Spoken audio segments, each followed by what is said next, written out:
all those who are appearing for the MHCET examination on the 4th and 5th, this video is meant for you guys. All the very best for your examination. And जैसा कि मैंने पहले भी कुछ videos डाली थी on MHCET based on the previous year pattern, there I had made it clear कि किस टाइप से questions आते हैं, क्या questions आते हैं.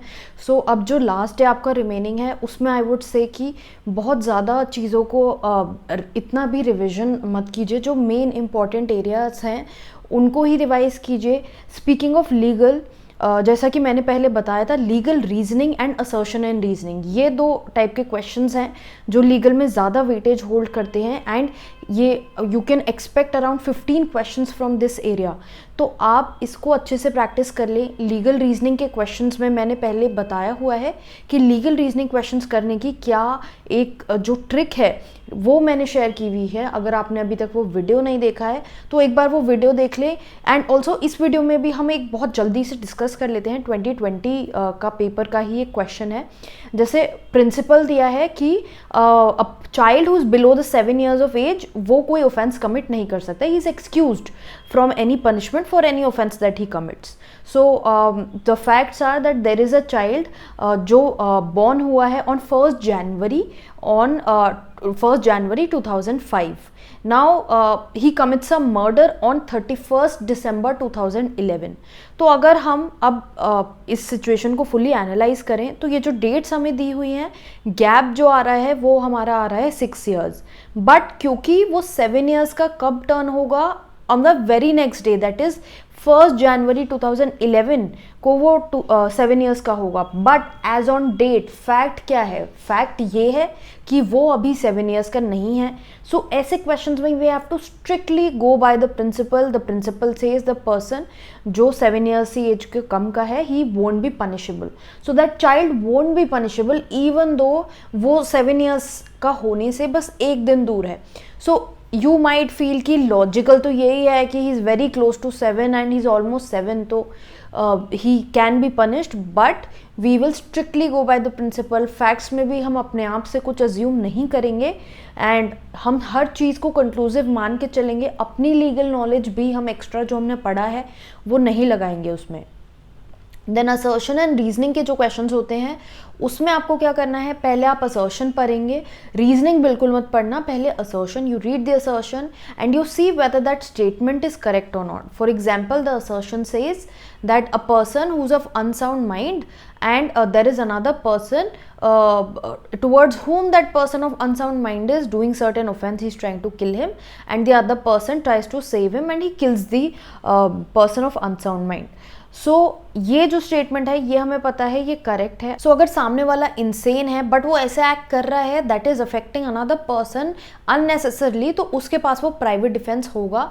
जो डिफेंस उसके पास होता had the person been a sane one. So the fact is कि ये जो स्टेटमेंट है वो करेक्ट है. देन रीजनिंग पे आएंगे. रीजनिंग में मान लीजिए बोला गया है कि ये जो चीज़ है ये पनिशेबल है under section 98 of the IPC.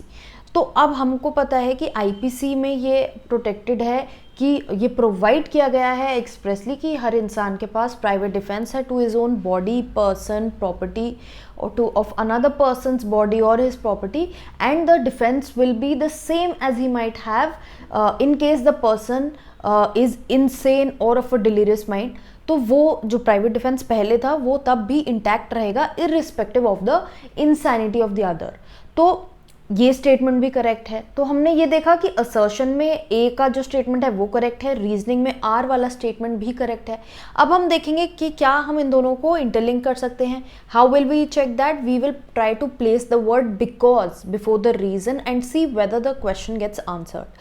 So assertion and reasoning, जब हमने असर्शन पढ़ा we will try to see कि अच्छा उसने प्राइवेट डिफेंस अपना एक्सरसाइज किया because he is given this right under section 98 of the IPC, so therefore it is correct, it is the correct reason.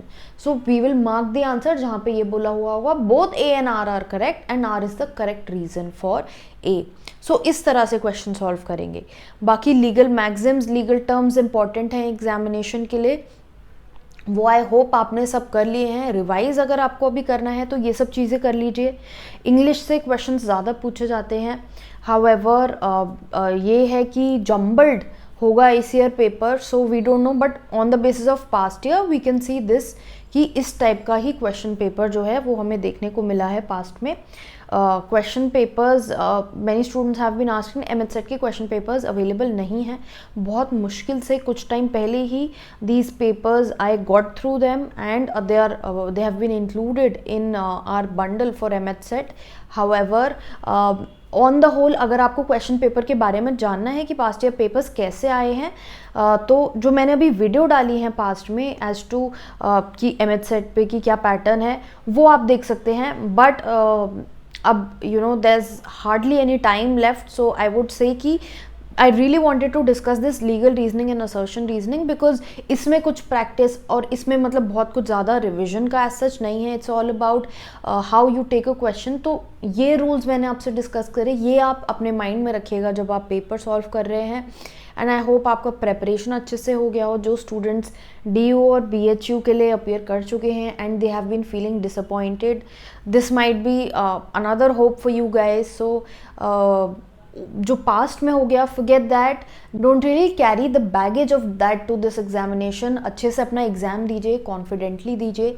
Maths fortunately syllabus में है ही नहीं, तो आपको मैथ्स के लिए चिंता करने की ज़रूरत नहीं है. And just sleep well and be very confident. All the very best to all of you, and once you get back, do let me know how your paper went.